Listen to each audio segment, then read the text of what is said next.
Monica Pearson. One-on-One, sponsored by Montlick Injury Attorneys. Hello and welcome to One-on-One. From the Grammy stage to the WWE stage, my guests tonight are all entertainers, but in different arenas. Hall of Famer Shawn Michaels has entertained audiences in the ring for years, but now is inspiring the next generation like Oba Femi, who joins us later in the show. My first guest found her voice earning her first Grammy nomination and first win. Denise White, better known as Avery Sunshine, was still glowing from that epic win when we went one-on-one. Showed up late to the function, but that's alright, 'cause I'm right on time. Hey. Shades on, 2 drinks in. The girls are out and we're feeling just fine. The essence is all around. I taste its color, it's all in my bones. Spades over to the left, Uncle Rock on my right, and he's carrying on. Ooh, you know what that means. So I gotta start out, I'm disappointed. You didn't bring the statue. What? I don't get it yet. To have to make it, they're handmade. So I won't get it until around my 50th birthday. So we'll have some sort of unboxing and a 50th birthday celebration, and hopefully you will be there in all your glory. Her birthday is May 22nd, but she was all in her glory Grammy night when she decided to change her shoes just in case she won. And I just felt like I needed to prepare. And before they call your name, they tell you, you got 45 seconds from the time they call your name, from the time you start moving to the time you finish whatever you're gonna say. So I was like, oh God, these heels, this is not gonna work. And I looked at my sister, I held up my flats, and I did this, and she did this to me, she went. So when she did that, I was like, oh God, I need to do this. I did not, again, I feel like I was preparing for something I didn't even realize I was preparing for. So when they said, so glad to know you, I said, okay, I want the people to know that I do know a little bit about fashion. So these are the shoes, this is what I was gonna wear. But I love my hips and I love my feet. So I am not gonna walk up here, and I don't wanna fall. If I fall up these stairs, so that's why I did that. I am still floating. I sent a text to my mom yesterday. I said, Mom, we won. She says, I know, I'm a Grammy mama. So that's what she calls, she's 87. She's a Grammy mama. That's what she says. She wants a t-shirt that says Grammy mama, and my mother-in-law too. So I'm gonna have to give them Grammy mama shirts. Now, what is so endearing and loving about your music is you're showing it right here. It is you. Yeah. It is real. It is relatable. And I read where one woman said she felt like you were in her house. Wow. How do you come up with the song ideas? Yeah, I probably was, and whoever they were in their house, because when we started, my amazing husband and I, we did the living room tours. So anybody that would allow us to play our music, listen, we'll pay you to let us come to your house and sing for you. We did that for, I don't know how many years. So we probably were in her house. So, and then I just tell the truth. Dana and I tell the truth about our experiences. I don't know how to not be that. And so I don't know how to not talk about how I'm feeling and what I'm experiencing. I don't know how to not be that way. So when does your writing get sparked? And then how do you make sure you don't lose the thought? Well, okay, so look, I am one of those writers that, you know, the moon has to be in the 11th house and the wind has to blow just the right way.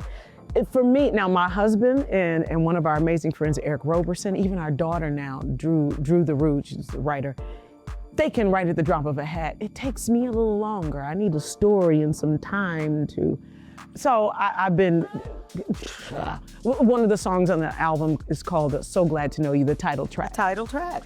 I started that 3 or 4 years ago, but it wasn't until I started working with Jameson Ross, who produced the album, and the team that it all came together. So it just depends, it depends. Sometimes I'll get a song. No, it takes a minute. It takes a minute. Do you write it down? some stuff is in my notes. So there's a song on our album before this past one called Boomerang. And Dana had done the music, had done the guitar part a gazillion years ago, like backstage somewhere. And my dad transitioned in 2019, he died. So I happened to pull up this note that I had of Dana playing backstage. And I heard it, and I remember sitting at the keyboard in my bedroom at that time. The lights were off, and I said, God, Daddy, you gotta help me process how I'm feeling. And I played the track, and the song just came. Boomerang, you're something like a boomerang. If I let you go, you'll come back to me. So that's one of those moments where it just came. Now some of this other stuff, it take 10, 25 years and be toiling. What's the word? Can you give me a word that rhymes with one? One thing that did not come easily to her was seeing herself as a singer, what it took to change her thinking when One-on-One continues.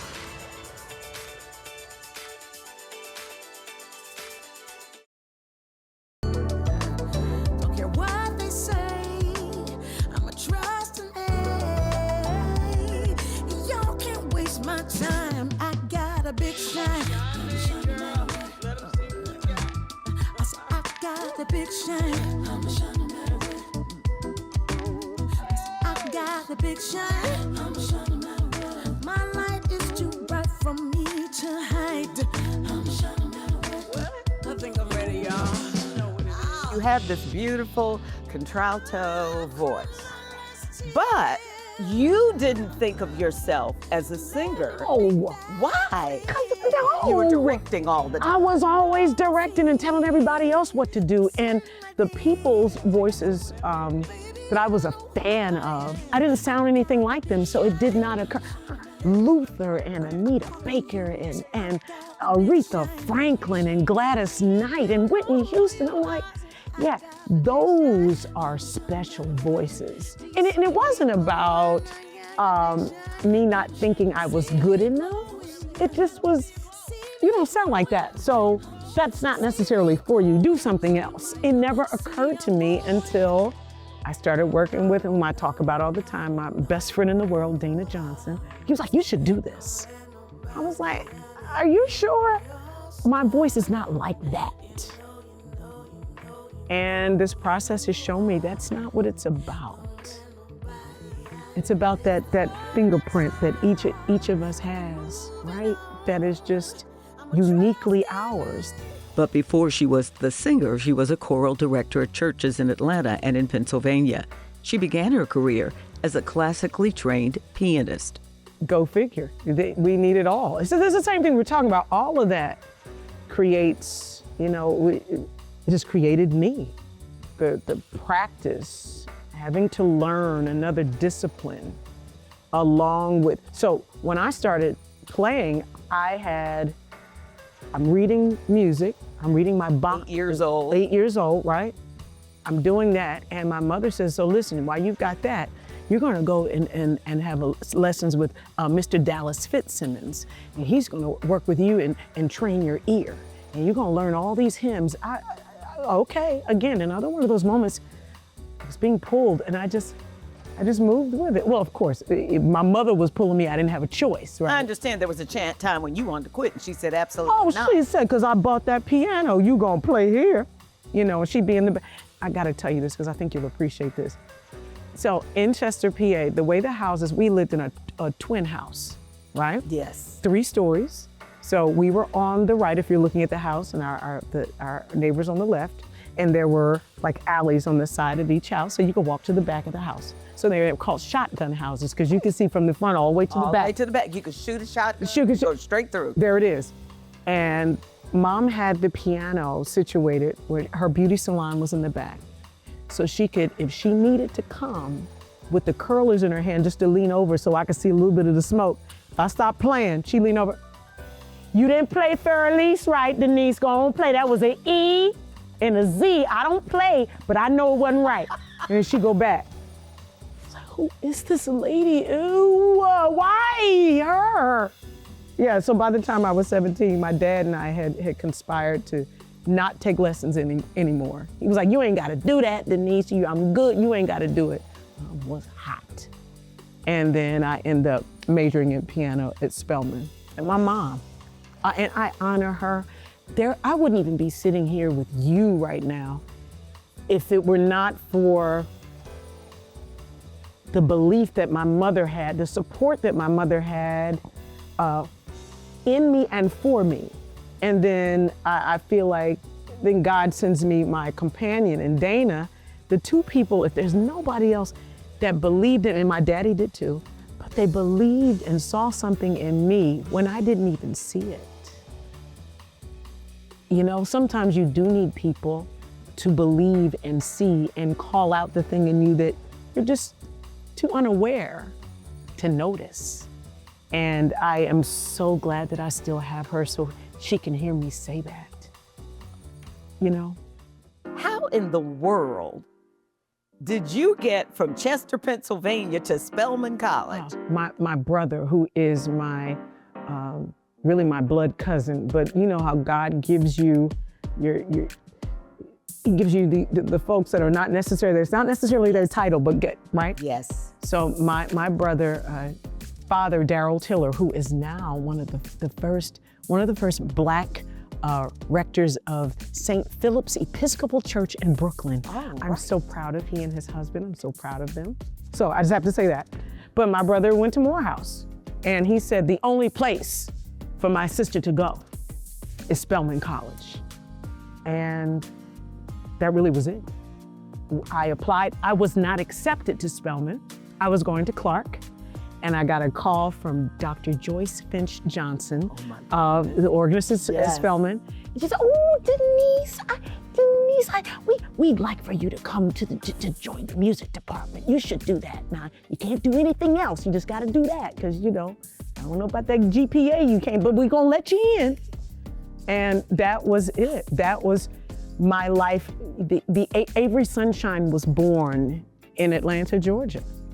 So at Spelman, you went in majoring, and Dr. Joyce is an unbelievable organist, pianist. She's fabulous. Fabulous. You went in as a pianist. Yes. And then you changed to philosophy. So I could get out.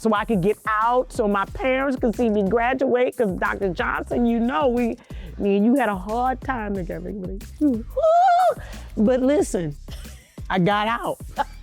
Now you only need one credit to get? I need one credit, one class, and a senior recital. So hopefully y'all will go ahead and let me get that senior recital in.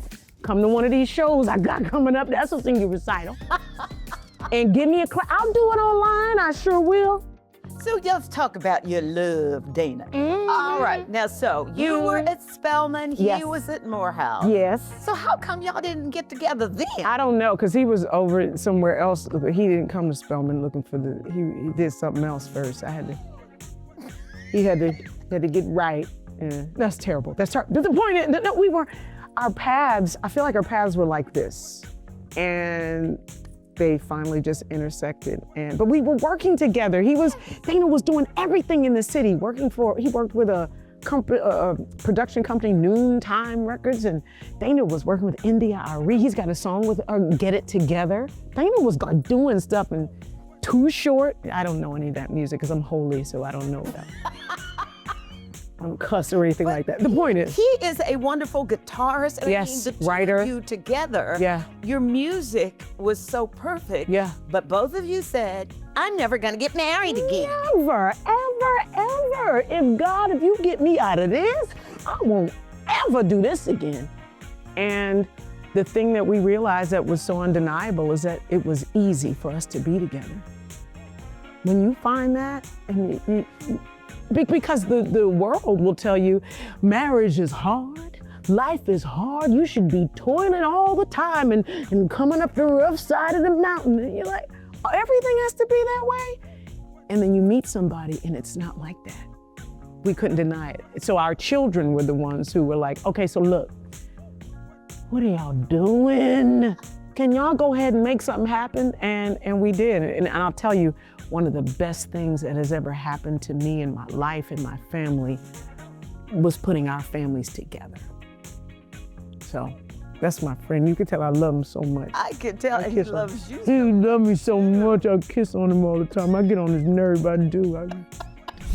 When we return, her husband Dana joins the conversation, plus the 2 movie characters that inspired her transformation from Denise White to Avery Sunshine.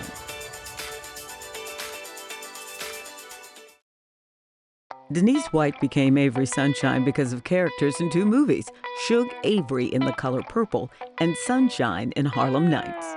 What was it about Suge Avery that made you want her to be Avery? Yes. And about Sunshine in Harlem Nights, it was something else. Yes. What were the qualities in those women? Suge Avery, you got, and I know you know, there was a confidence that is usually seen as masculine that she carried, but she was still so feminine. I identified with that. I appreciated that, right? So there's that. And then, of course, Sunshine. You know, you throw it up in the air, turn to sunshine. You use your imagination what it is, right? This is a PG show. See, you can't have me. After dark, can we do after dark? Watch Harlem Nights. And then we'll do an after dark. And then we'll talk about it just in case they didn't know. Like they may have missed some of that stuff with Kendrick Lamar. They missed it, you know? Might have missed this one. It's okay. So that's how, but then there's the starburst in between. Yes. What's that about? Remind me to shine. Remind us all to shine. And remind us, it's not the Avery and the Sunshine. The Avery Sunshine, they go together, just as the masculine and the feminine do, just like the good and the bad, just like the light and the dark. And that connector, for me, that reminder, that's shine, that is God. That's my reminder to appreciate the ups and the downs, the lights and the darks, the ins and the outs. Again, those things that I feel like I was moving, even when we were talking about going on stage, there was this pull. And I'm so grateful to God that God has pulled me when I was not aware enough. So even coming up with the name Avery Sunshine, I don't remember sitting down and saying, you know what, Suge Avery, that's the name. And Sunshine, that's it, that's what. It was a last minute, Denise, I need a name really quickly. We've got this song that's going out. How do you want your name in the liner notes? I was like, Avery Sunshine. Another pull. I hadn't planned it. Wasn't thinking about it. I'm so grateful. With Denise? I didn't think, again, hadn't thought about it. You know, in that moment, it was like, Denise White. Avery Sunshine. You know, it's interesting. My parents had never asked me that. God rest my father's soul. He started calling me Avery, which was the strangest thing. If he wanted, Avery, bring me some chicken from the kitchen. I don't know why he did. I guess it became a term of endearment for him. When Avery speaks of her husband Dana, it's usually with terms of endearment like sweet pea, honey, or baby. He is always with her on stage and off. So I invited him into the interview. The two of you are such a good example of a partnership. Yeah. Right. So what brings out the best you bring out in her, and what does he bring out in you? Wow. You know what? I think that we got together as exactly who we were. You know what I mean? Like I already lived enough life to kind of know what worked and what didn't work. And so I think that's it. We are able to come to the table authentically as who we are. Now that's the upside. The downside is sometimes you're coming to the table exactly who you are, and sometimes that can also be a little bit of challenge. But what ends up happening is the commonality and just the level of honest communication that we have always gets us through that and always makes for great situations. Now we bump heads sometimes. She didn't ask you that. She said, "What do I bring out in you?" Well, okay. Well, see what I'm talking about? Amen. Amen. There it is right there. If anybody's married, go, Lord, help us. So he brings out the tenderness in me. Can't you tell? Did you see how tender that was? That was so I just said, babe, wasn't it tender? You felt it, didn't you? Oh yeah, I felt it.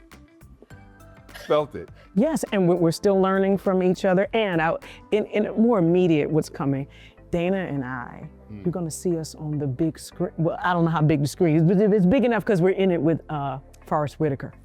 So the Godfather of Harlem, I don't know if I'm supposed to talk about it, I'm gonna do it anyway. So spring this year, we're in one of the fourth season, so you'll see us on screen with Forrest. Yeah.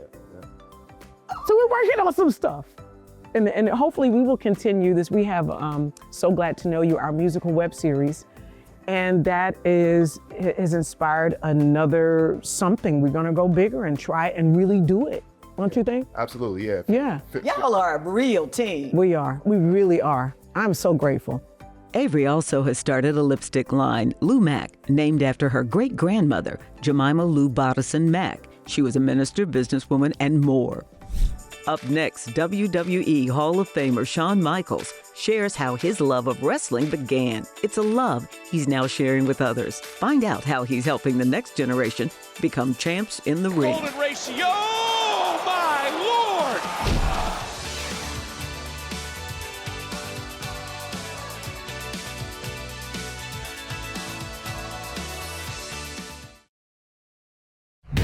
Are you ready?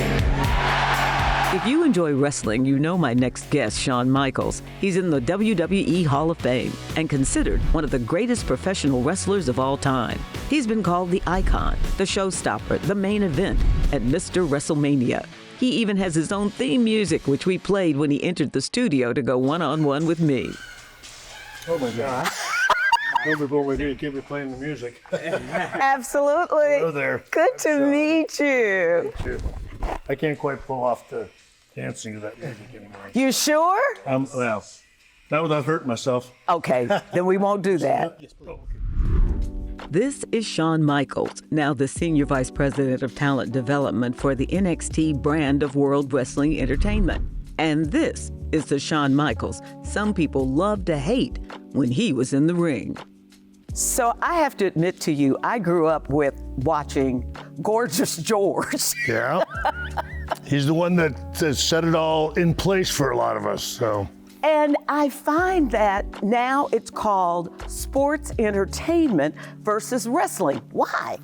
Well, it's still called wrestling, but I think many years ago, I think it was, as it has evolved, wrestling just wasn't what a lot of promoters felt was an accurate description of it. It certainly is wrestling, but it's so much more than that. And with the entrances, and even again, someone like Gorgeous George is kind of one of the individuals that, again, sort of set that foundation to it being portrayed as something so much bigger than just the wrestling. He has such showmanship, such majesty, and there was such, pomp and circumstance. And I think as the years went on, people wanted a better way of defining that. And we felt like sports entertainment was justified. Well, you're one of the stars of sports entertainment with 4 championships and a whole lot more. But when I was doing my research on you, the look has changed, sir, from that long mullet Yeah. to now you're the corporate guy. Yeah, well, so at one time, I was actually a pretty young man, but age, nobody beats father time. So, but yes, very early on in my career, I was, long-haired, cocky, I guess I was sort of doing everything I could to embody that term sports entertainment. I was sort of, I would dance around. I was more comfortable being a bad guy, that's for sure. But this is something I grew up watching. And I knew from the time that I was 12 years old that I was built to do this line of work. And then all these years later, I've still stayed in love with it. And I think that's one of the reasons that I can be so productive in NXT is that I'm someone that is 59 years old. I will be 60 this year, but I have never had to grow up. And NXT is the most youthful, youngest brand in the WWE. And I am in the perfect place for that. I still don't have to grow up. I can still be as immature as I want to be, and I fit in perfectly with all of our young athletes. Well, you did some things as a kid that I find very interesting. I know your dad was in the military, and that you in high school actually did a presentation in the talent show where you did a wrestling? Yes, a wrestling match. With real blood? No, well, not real blood. We had, I can't give all the secrets away, but we had food coloring underneath the table there. And my high school buddy, still my best friend, Kenny Kent, he and I had a wrestling match, and Kenny hit me over the head with a chair, and I rolled underneath the table, and I put the food coloring on me and came out, and I lost that match. That is my buddy Kenny's claim to fame, that he beat me, and he is the Randolph High School heavyweight champion still to this day, something that he tells anybody that will listen about. It was again, as I mentioned, from the time I was 12, I saw it. I was a football player, I was an athlete my entire life, but I never stopped thinking about wanting to do that job. And I went to a semester of college, and then I came back and begged my father to give me the opportunity to try and find out if I could do this wrestling. And that's when I was 19 years old, and that was 40 years ago, and I've been doing it ever since. So where did you go? How did you get into the business versus how next in line young people are coming into the business? Well, again, I would have killed for something like NXT. We have an unbelievable performance center, the best coaches in the world, and a system that clearly, as everyone knows, works. But at that time, there were no schools. There weren't even wrestling schools at that time. It was 1983, and I was fortunate to go to a used car salesman who happened to know a gentleman by the name of Jose Lothario. He was a legend in our area in San Antonio, and Jose agreed to train me for the unbelievable low price of $3,000.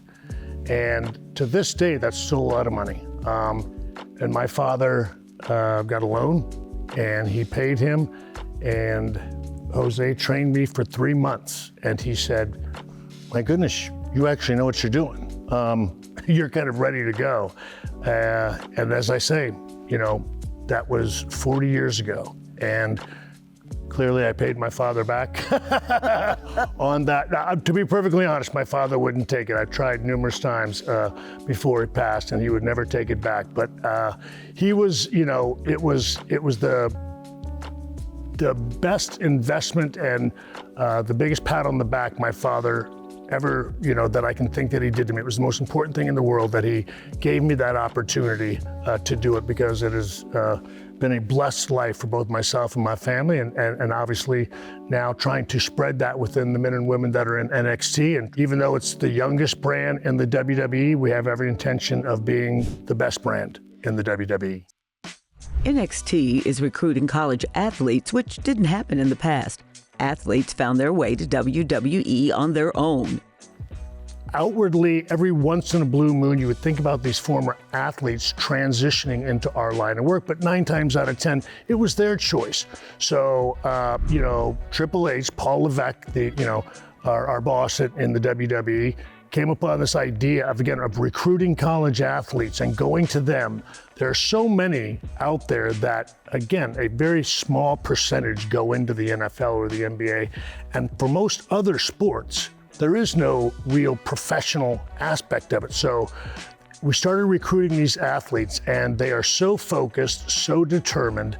They're not people like myself that grew up watching the WWE, and it's not something that they dreamed to be, but they are also goal-oriented, that once you start training them, once you put sort of this cheese at the end of the line, they are just so focused, so hungry, so passionate about attaining that goal, that it just was a tenfold success and a real positive return on our investment, because they learn to love it and then they become fantastic at it.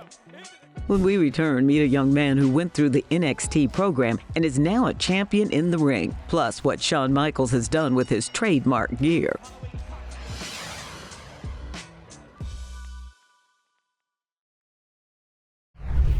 Shawn Michaels turns 60 in July, and after 40 years in the business, has a lot of memories and a lot of gear from the ring.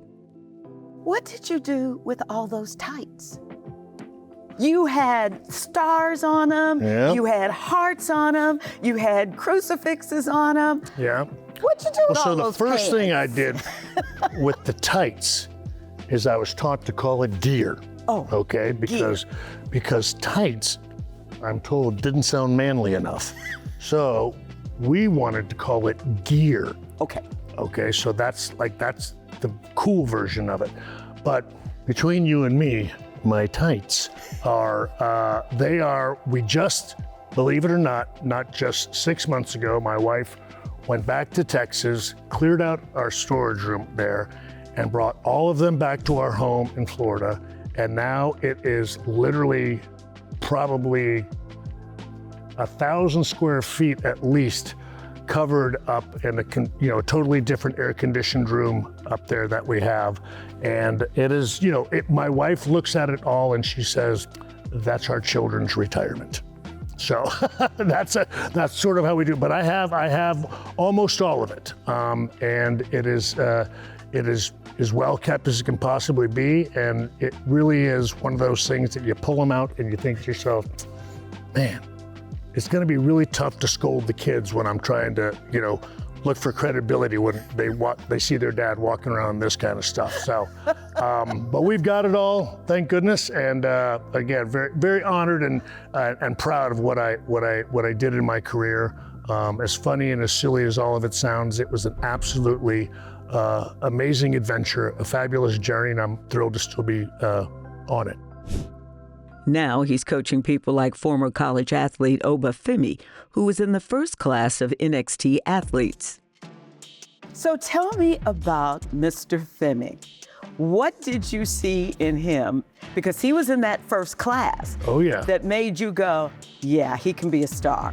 Well, you kind of just have to stand there and look at him. I mean, he's got an awesome presence. But I will say this, he's gifted, extremely athletic, has what we call that it factor. But when everything's said and done, you can have all those qualities and it's wonderful, but his character, who he is as a young man, I think is what has always impressed me the most. I have never once, in the years that he has been here, he has never once, in any way, shape, or form, complained about something, whined, or even said anything that wasn't anything other than, okay, coach, or no problem. He's the epitome of, I think, what it is you're looking for in a young superstar. And that alone would be enough. But he has all the other gifts, and he's been so open, to learning and growing. And I think what you see, is proof positive of that. He's now the NXT champion, deservedly so.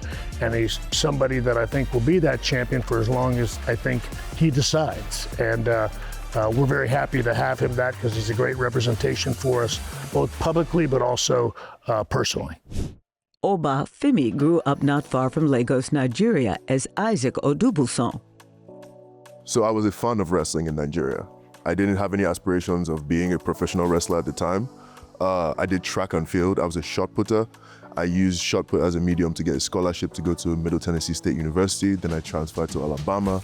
And then in my senior year, my last year at Alabama, I got a direct message on Instagram from WWE Recruit. And they were like, how would you like to come to Las Vegas for a tryout? And let's see how you do. I didn't think it was real at first, so I left it sitting for like 2 weeks. And I came back to it after doing more research, and I was like, yes, given the circumstances that it's real, yes, I would love to. So did the tryouts in Vegas. They said, how would you like to come to the Performance Center? I said, I have to finish school. So that's how they enrolled me with the NIL program. So I was under that all through my last year of college and graduated, got filtered in, and here we are. What do you love about your career? That it's going well. I mean, I love what I do. I'm happy that I get to make someone feel the way the wrestlers made me feel when I was a child. Because that's the biggest thing. Because watching when I was young, you know, Triple H, Brock Lesnar, Shawn Michaels, Undertaker, those were the guys at the time. And, you know, they would do these segments and, you know, like they would make you feel things. And I'm glad that I get to do that for somebody somewhere in the world. So you mentioned Shawn Michaels, watching him when you were a child.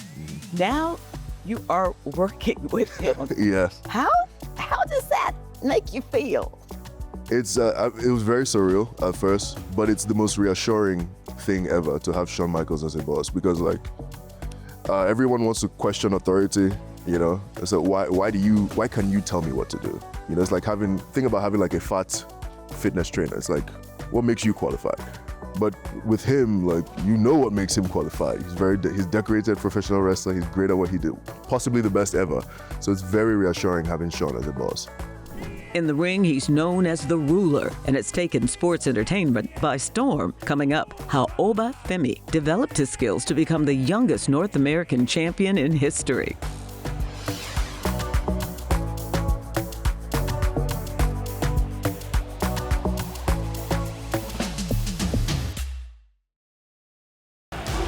When Isaac enters the ring as Oba, he truly becomes a different person.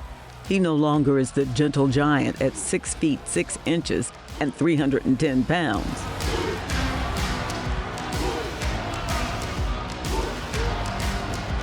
So you're a gentle giant, but you don't come across that way in the ring. No. How did you develop that persona? So a lot of that is based on fictional characters and real life characters. My dad is a very big inspiration for the Oba Femi character. Thanos is a big fictional character that I pulled from as well.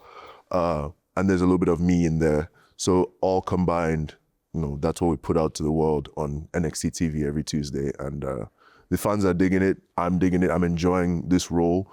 It's not too much of a stretch because it is who I am and it is what I've been around. So it comes across as very organic. When I was looking at you, there is this power. Does that come from, and I should have asked you this in the beginning, you're not Igbo. No, Yoruba. Yoruba. I had a feeling Yoruba. What is it about the ethnic group Yoruba that makes you perfect for this kind of work? Well, there's the respect factor. I think one of the biggest factors when it comes to professional wrestling is not just what you can do in the ring, is what you can do backstage as well. In the Yoruba culture, there's a lot of respect. When we greet our elders, we go on a knee, we dobale, we go down, we prostrate. So there's a lot of that in me as a human being. And with those characteristics and those virtues, I'm able to work well with everyone backstage. And that's why I'm in the position I am today. But when you think about what you do, how do you have that mindset that when you go into the ring, this is mine and I'm gonna walk out with the belt? So that's the athlete in me. That is the athlete. I think that's one of the biggest characteristics and attributes that athletes possess that, you know, makes them want to hire us, because at our core, we're soldiers and, you know, we're told something and we do it and we get it done. We bring the vision to life. So that's just who I am as an athlete. I'm competitive. I want to go out there and show out every single time, and every single time I have the opportunity. So when you went into training, what was the hardest part of it? I guess slowing down. Slowing down? Yes. Explain. Because with wrestling, you want your moments to breathe. You want everything you do to have a life of its own. And most times, what you're actually feeling in real time is different from how it comes across on TV. What can feel like, 10 seconds to you is probably like only 2 seconds on TV. I was like, oh man, I thought I was here. I felt like I was there forever, but no, you were only there for 2 seconds.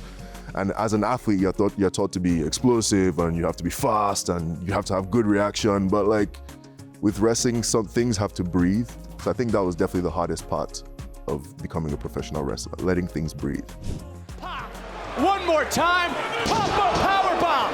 Oba Femi lays waste to the field, and Oba Femi So when you are what I call in that place in the ring, and you talked about the psychology, how do you use that against your opponent?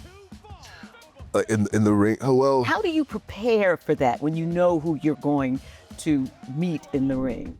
Well, thankfully, I'm in the position where I get to work with people who are like very established on TV, so I can easily just go watch footage of what they do, their habits, and how they carry themselves, what they do good, what they don't do good, and study that and use that to give the best match possible.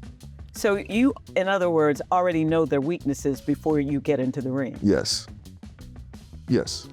because it's there for everyone to see. It's on TV. There's records. I mean, I recently just beat Trick Williams for the NXT title at New Year's Evil, and leading up to that fight, all I needed to do was look up his name and all his matches come up, and I can watch that, and I have countless archives of weaknesses to pick from. So, yes. Why do you think wrestling is still such a attractive sport to so many people, to viewers? Because it's drama. WWE has definitely transcended just wrestling. We're past the point where we're just a wrestling show. And people, over time, attention spans have gone down drastically. So people need a reason to care about the fights. Like, why are they fighting? Okay, you win, he win, who cares? But when there's drama, which our specialty, NXT especially, now that we moved to the CW, we're more drama-based show because we're catering to a younger audience now. So I think drama is what keeps people coming back. It's not just the match, it's why the match. Why the match? So will you be fighting this man again who you took his belt away? Well, I think at this point he's got to go back in the line, at least like three steps back in the line, because I think it's time for other people to get an opportunity. He lost this fair and square, so he has to prove himself again before he gets back. Trick Williams has to earn his opportunities back to this title. So what do you do for fun? You're so young. I think you'll be 27 this year. Yes. I watch movies, very big movie guy. Watch a lot of YouTube videos. I'll watch a movie, then I'll go on YouTube and look up the reviews and what people are saying about it. I like reading psychological articles and stuff. I like how the human mind works, so that's my pastime. Other than that, I like hanging out with friends. As much as I love being Oba, I like being Isaac as well. So I like getting in touch with my old friends and hanging out with them as much as I can. And he also enjoys doing what his college degree is in, studio art. Believe it or not, I'm a very good artist. I paint, sculpt, the whole 9 yards. And it was my passion for a very long time as a child, as a teenager growing up. Everyone thought I was going to be an artist, everyone. And that's when it was time to pick a degree, I was like, I'm good at it. I've been doing it for years. At that point, it wasn't my passion per se, but I was good at it, good enough to want to get an education. So is that how you relax? By painting? Not anymore. Sometimes I'll doodle something. Like if I'm messing around with my friends, sometimes I'll scribble them and make them look ugly, like caricature or something. But for the most part, I don't do as much art as I used to. I really should, because I feel like it's been 3 years out of college now since I've done my last major piece. I feel like I've collected enough inspiration to do something new at this point. So how many years do you think at 27 you can maintain yourself to be in this industry?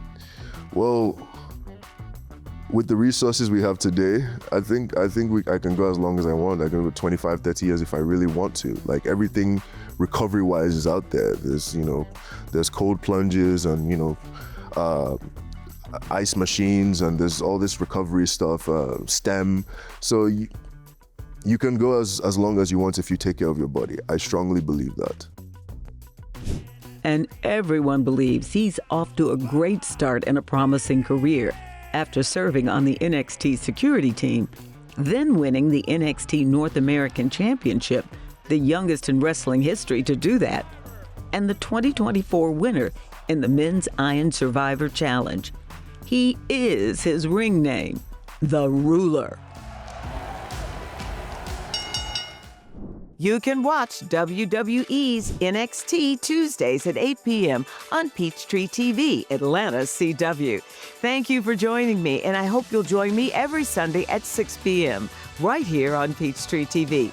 And catch up on your favorite episodes of Monica Pearson One-on-One by subscribing to Peachtree TV on YouTube. Good night.